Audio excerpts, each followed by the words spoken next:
Assalamu alaikum warahmatullahi wabarakatuh. This is Naimatullah Khoso from BS English Language and Literature from University of SINDH, LARKANA campus. Today I am here to present the presentation for the final video exam. Let me share the slides.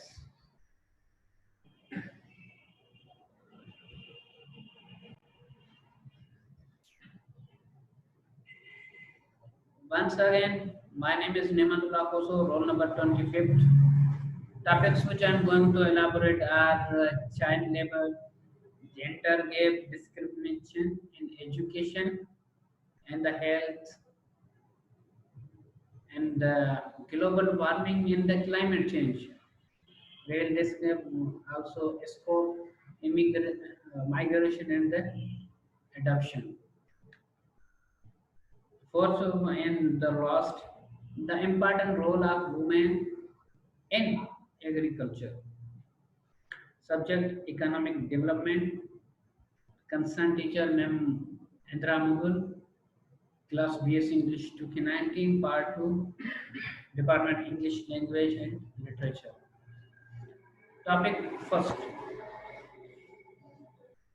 Topic first. Child labor.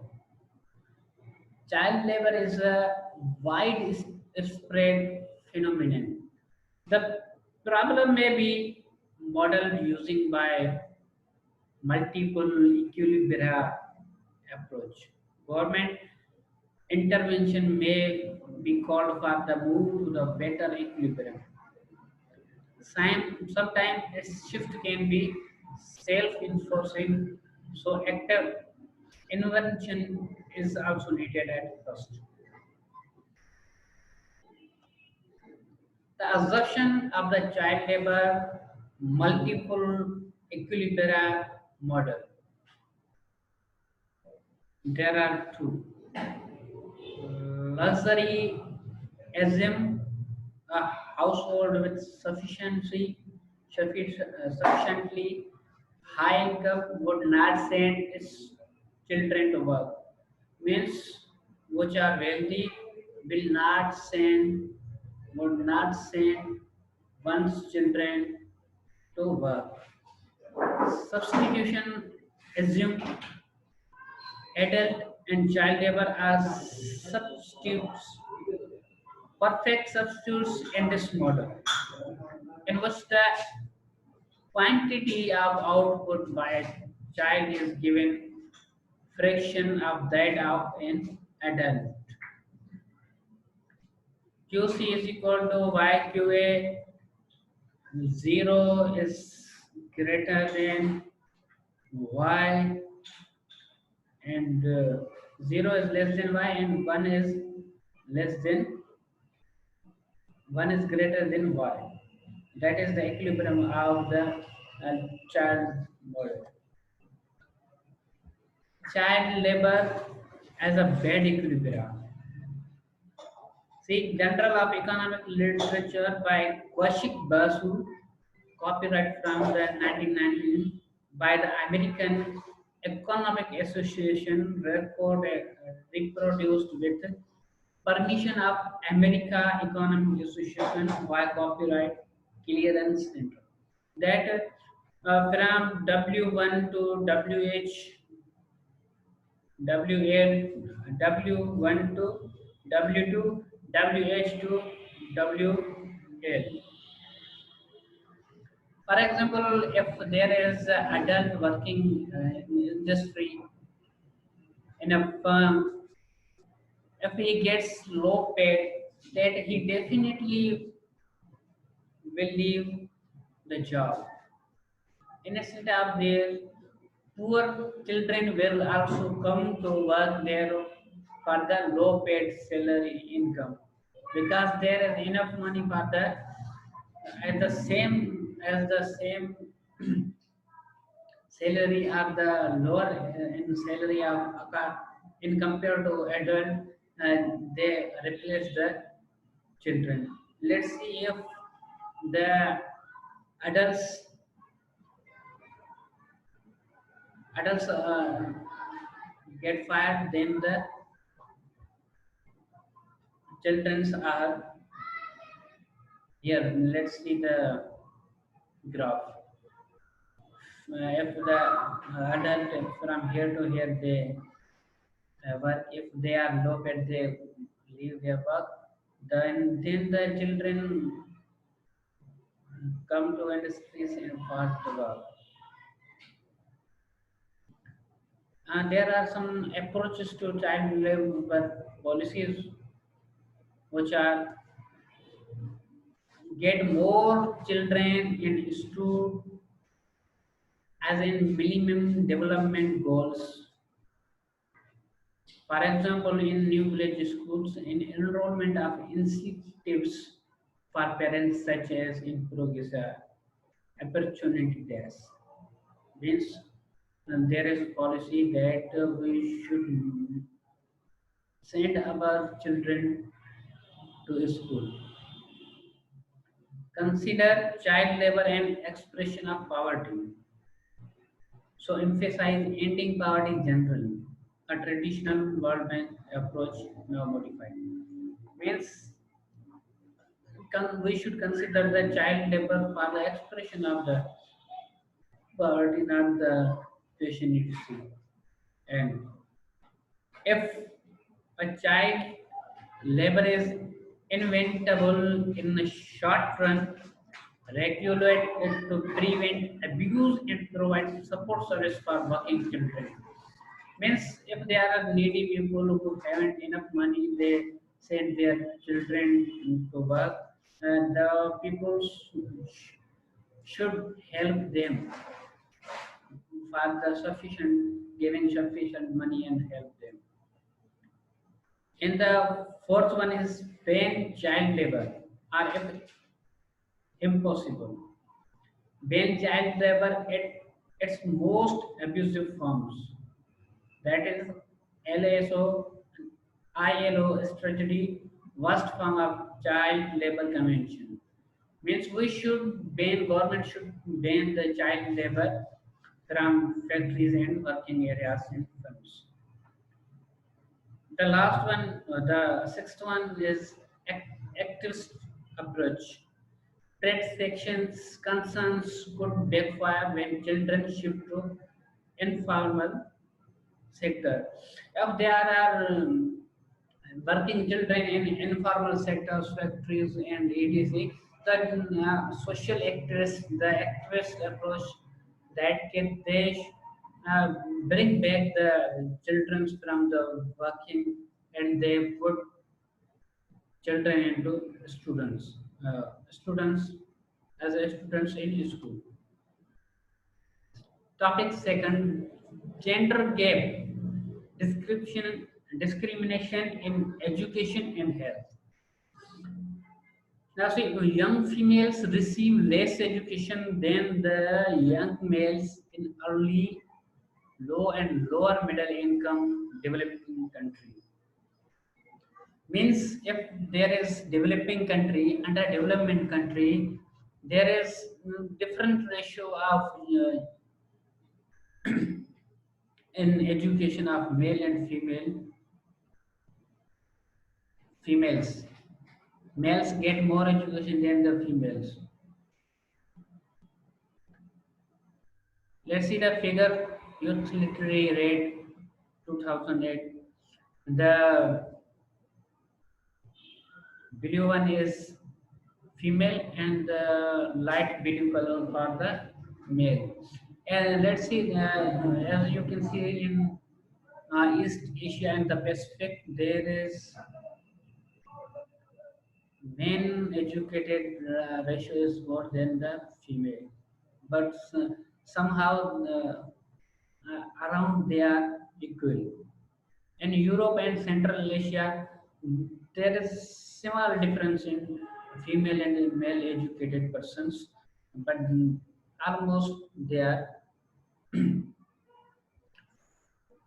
Latin America and Caribbean. There is in this there are females are more educated than the males. This is the one region, the first region there is the education rate of females is more than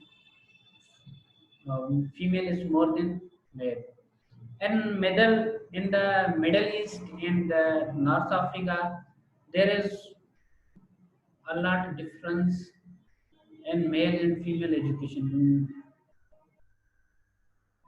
In South Asia, there is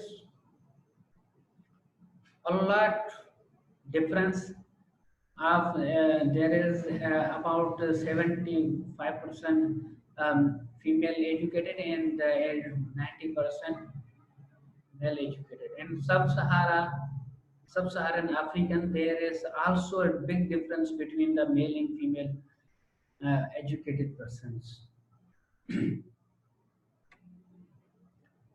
Gender gap discrimination in education and health continues. Closing the educational gender gap is important because there are many reasons.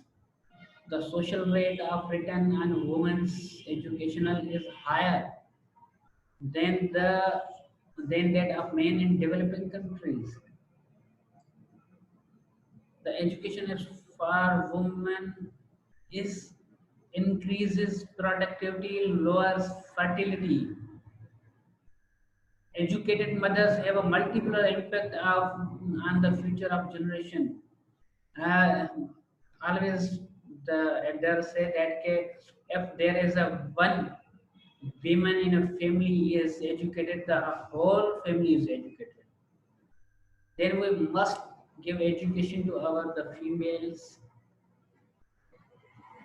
The last one is the education can break the vicious cycle of poverty and inadequate schooling for women. Means the child female education will break down the bad cycle of the poverty. Gender gap discrimination in education and health continued. Economic incentives and their culture setting. Missing women mystery in Asia. Increase in family income does not always lead to a better health and education. Mother's education is most important. If mother be educated, the positive impacts will be impacted on the children. The third one is global warming and the climate change, in which we discuss scope, migration, and the adoption. International Intergovernmental Panel on Climate Change (IPCC) reports paints a dire picture for developed economies. Published in 2007, they identify the number of things that includes longer and the most of that waves, drought, floods, and storms. People affected by these are mostly located in developing countries.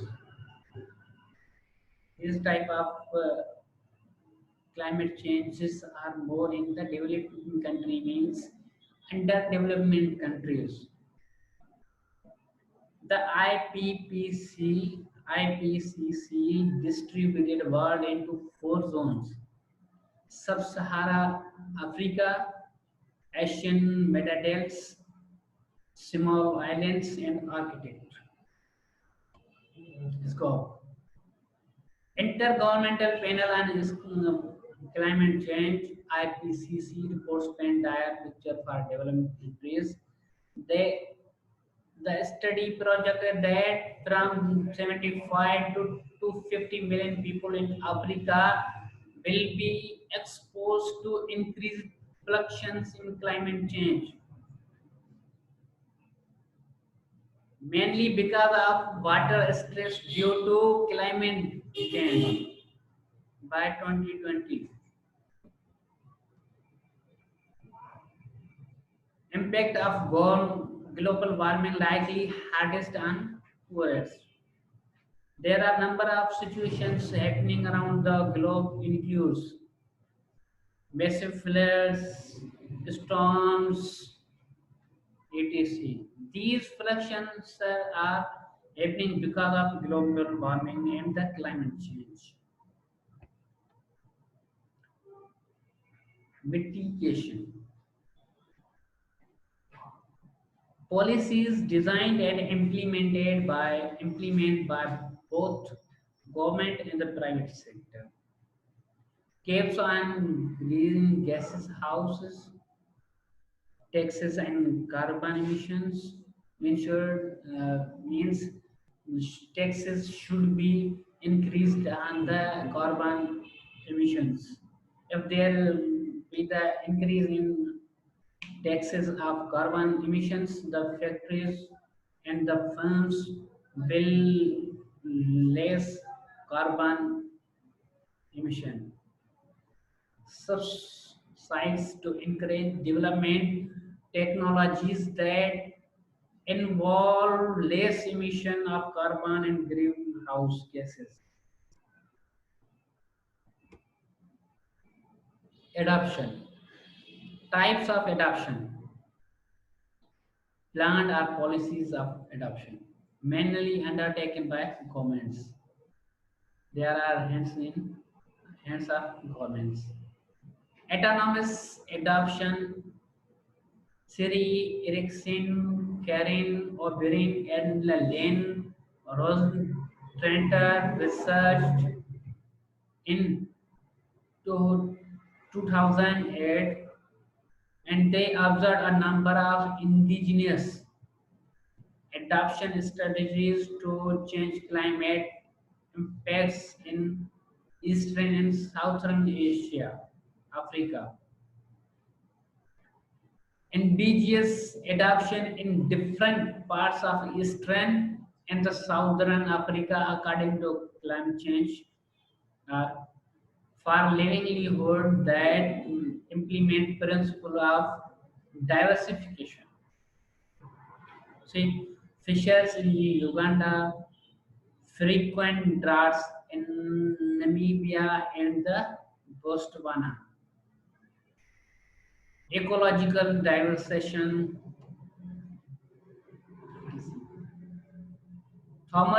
David Thomas and his colleague study published in 2007, they identified that farmers change farming practices by planting drought resistant varieties, switching to more livestock and less crops, building cattle shelters, cooperatives in the community, horticulture projects.